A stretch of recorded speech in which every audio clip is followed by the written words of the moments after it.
All right, we are live. Welcome back, everyone. J-Bone here for Smash This Podcast.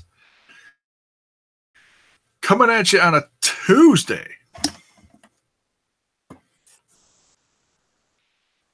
Certainly earlier than usual, going forward, especially, next week. Like I've been trying to let everyone know who watches this probably will hit towards the end of the week, depending on what you watch of my reviews.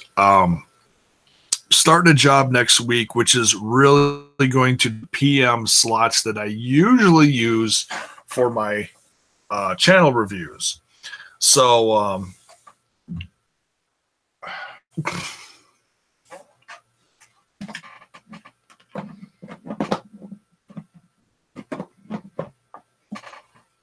sorry, that was me. My wife was dipping into it. No, honestly, it was. It's all her, never me.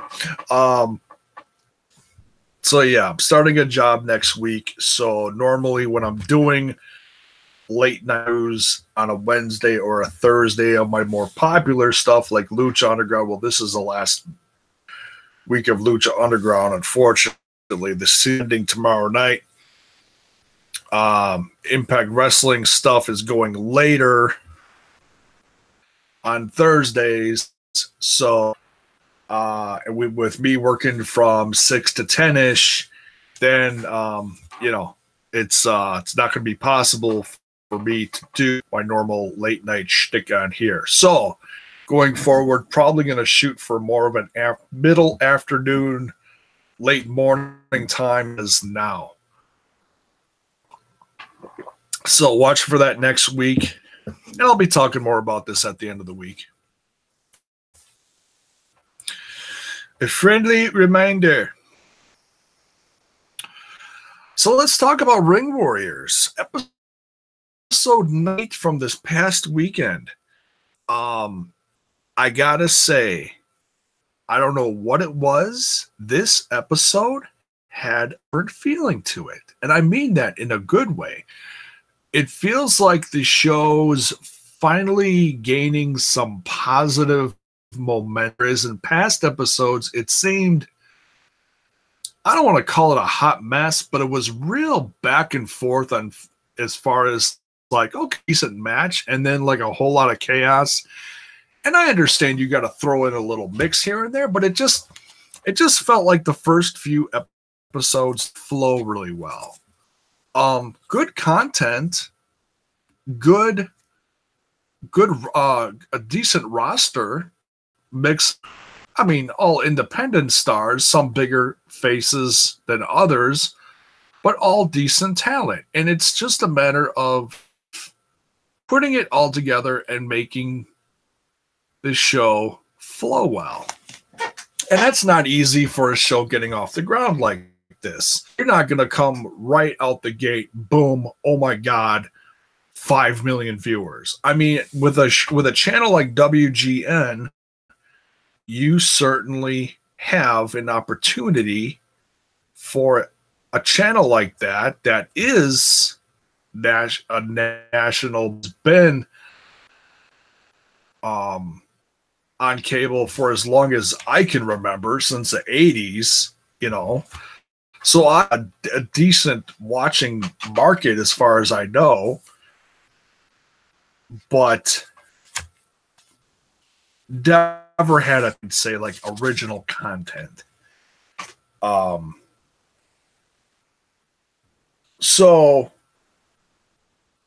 But definitely growing, I feel. I don't hear a lot of people talking about it yet, but I think over time, depending on who you have on there and who they continue to work with, especially with another brand that's growing steadily over the course of this last year, like Impact Wrestling, with an influx of a lot of their talent, I think this brand can go up more. It's not like, I don't feel like this is Impact version 2 or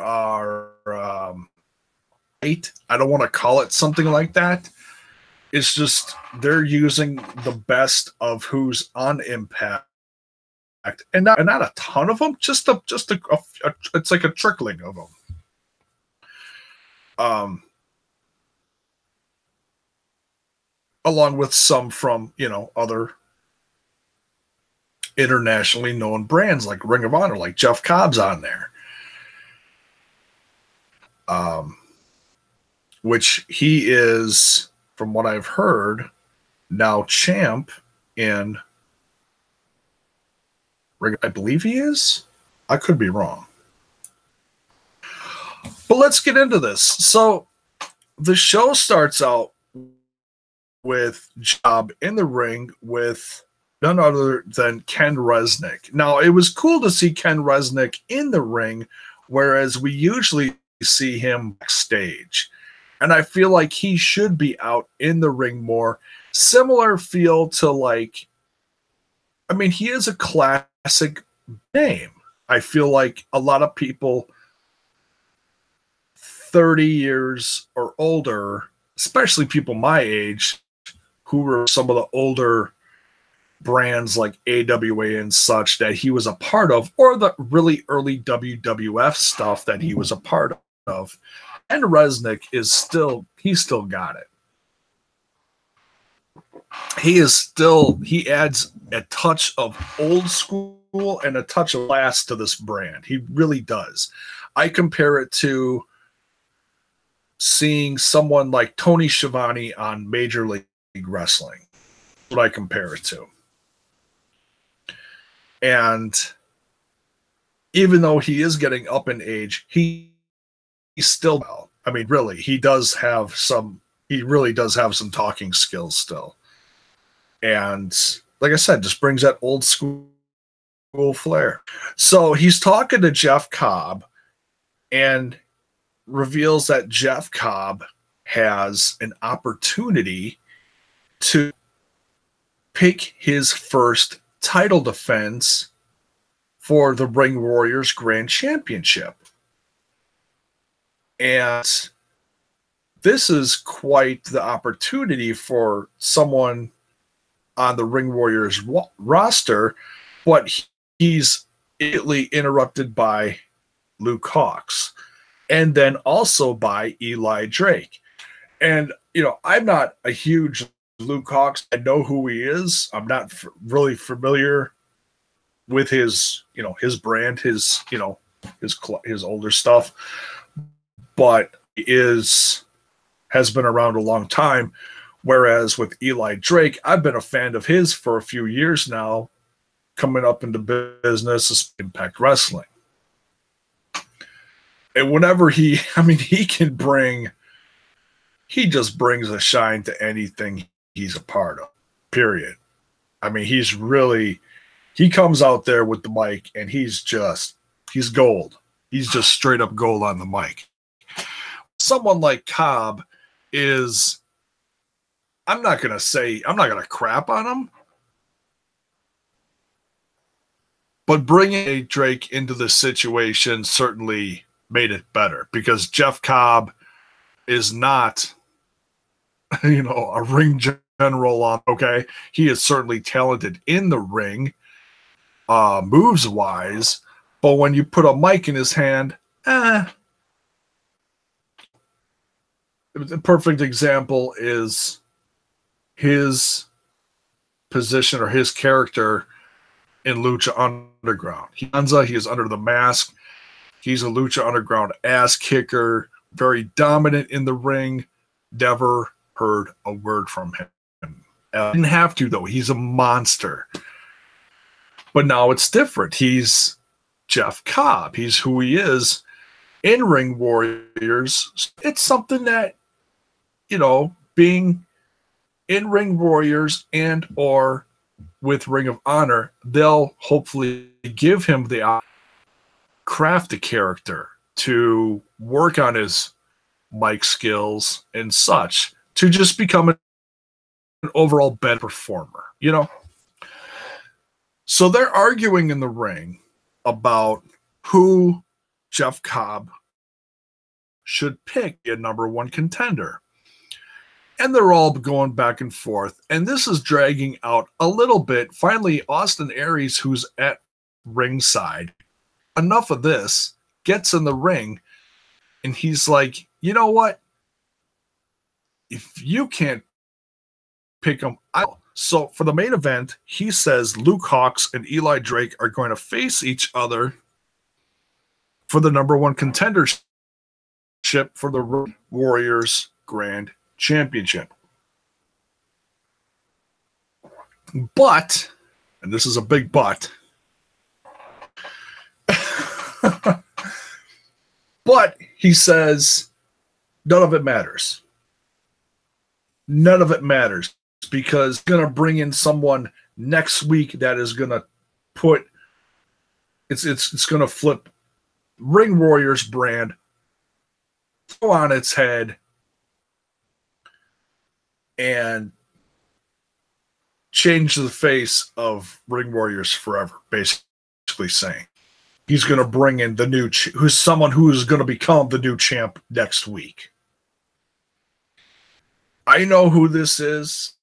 If you've spoilers out there, you know what's going to happen. Oh my goodness. I wish I didn't know what was coming, but I know what's coming, and I'm so excited for this. Oh my God. So, and I want to talk about it, but I'm not going to. All I'm going to say is next week's is going to be killer. Okay? That's all I'm going to say. So we got the main event set for this episode. Next, we have a returning Lance Archer to the ring with the debut of a Spade. Styles in the chat. What's up? What's up, Styles? Bringing some love to smash this podcast. Talked to Styles earlier today. I'm sorry, we're just kind of all over here, but I want to let you know because I had a little chat with one CM Styles earlier today. He's working on things in his life right now, but in a few short weeks, he's planning on bringing back Destroying Cage. I couldn't be happier for this guy. Styles has become what I consider to be a close friend, you know, through social media, casting, spent a week here, really, you know, getting to know each other, went to Dizzy's wedding, and I couldn't be happier for him. He's gone through a lot of life changes. Things are slowly but surely improving for this gentleman, and couldn't be happier for him. So the podcast will be returning somewhere between now and probably December to get the whole thing up and running again. It'll be a lovely little Christmas podcast pod present underneath the podcast Christmas tree of life, if you will.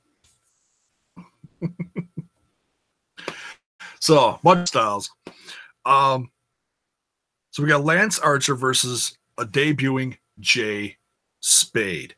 Jay Spade, what would I compare him to?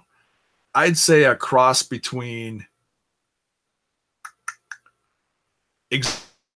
Xavier Woods and Jason Jordan. Very athletic, good-looking kid, but really did not have a chance against Lance Archer. Lance, I would call this pretty much a squash match. I mean, Jay Spade did get moves, but Lance Archer, so crazy, so wild, so strong. A force to be dealt with in this brand. And I'm really excited for him because, I mean, I don't watch a lot of stuff, but I know he's been dominant with Davey Boy Smith Jr. over there. I don't know if he's focusing on stuff now. If he's done with Killer Elite Squad, I'm not sure if they're just taking a break. I'm not sure exactly what's all going on. I don't want to speculate too much. I never know who's going to go work for who and who's going to take a break from this association and go work over here for a while. And I mean, he's landed all over the place. So if you follow his social media, he's everywhere. West Coast, Texas, Japan, everywhere. So see him back in Impact Wrestling. Remember him in the classic TNA? Does Dallas tag teaming with what was supposed to be his younger cousin Kid? Oh my God. I remember creating those guys in my video games a long time ago. Oh my God. Early 2000s? Jeez Louise. Fun time in wrestling. Very fun time. So yeah, hell of a match with Lance Archer putting his stamp on the brand of Ring Warriors here, defeating Jay Spade. And what also was a huge improvement to this show is I have been waiting for some like old school classic, because this show does have a classic feel to it. The look, Ken Resnick being a part of it, dancers at ringside, it all has like an old school feel to it. And I really like that. And I brand to thrive. And over time, I think it will, especially for an older wrestling base fans like me. Okay. Because I mean, they've got a lot of tag teams, a lot of stables, groups, what have you, but it's been all over the place. A lot of that didn't get off the ground, instant DQs. Like, I want to see the Prophecy just be dominant, and I'm fine with that, but I want to see them in matches, not just coming out, oh, he beat him with the chain, now it's done. I want to see matches, guys. Okay. So this was, besides, the drama of the Grand Championship, this was a really strong wrestling match between the 1%, Royce Isaacs, Jarrell Nelson, and more guys debuting. Tito, let me read. Tito, we're going to screw this up. We'll just say Tito and Che. And Che Cabrera. Che? I think it's Che.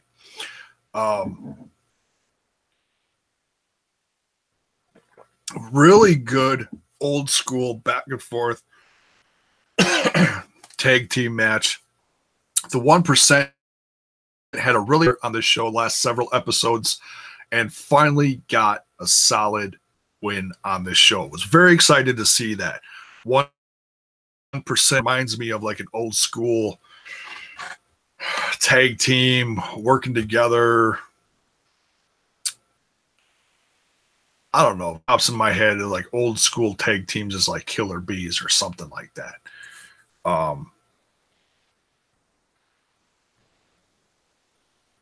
Match between the Outlaw Matt Lancey. I think that's right. Outlaw Matt Lancey against Alex Chamberlain. Matt Lancey debuting. And Alex Chamberlain looking a little different this episode. A little different, dare I say, attitude? Certainly, I think a different dude. Not necessarily, I'd say borderline heelish. He didn't have coming out high-fiving everyone and getting kisses from the girls at ringside. He just had a little cocky, just, nose up in the air feel about him. Some arrogance, if you will.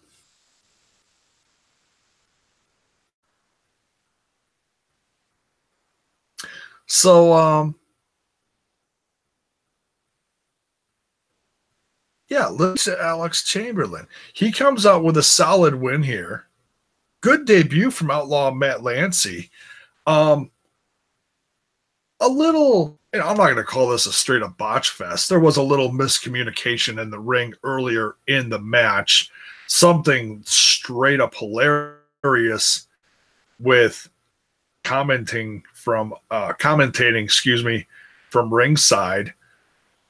You know, when they throw the corner, then they kip up, and the other guy runs underneath them into the corner with missing them. Obviously, there was a miscommunication in here where Alex Chamberlain, no,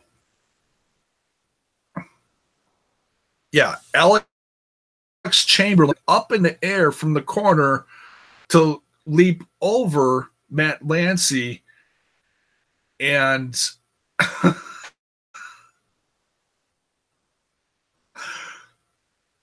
they ended up colliding. You know, you're not supposed to collide. You're supposed to miss each and do an offensive move, a hit, a kick, something into the corner when the other guy goes underneath you. Alex Chamberlain landed on this guy, butt on Matt Lancey's head, and it just looked funny as hell. So it was it was a botch. You can call it a botch. The match was decent, but this was funny because Austin Aries just blew this up like it was like the move of the match. It's like a classic. He slammed his taint into his head, and it was like, what? Can you say that?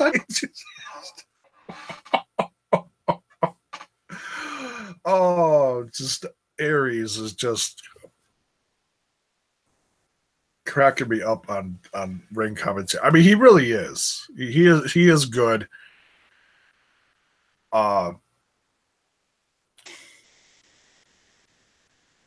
Really interesting seeing him on this brand and all the controversy surrounding him lately, considering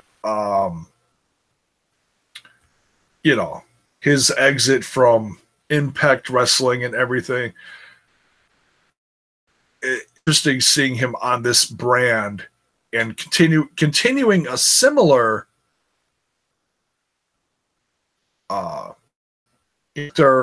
a little different. I mean, he's more of a position of authority, being part owner, replaces part owner. I don't know if he's, I don't know a lot about the background of this show. I'm still learning. So I don't know if that's just, or if that's a shoot, whatever. But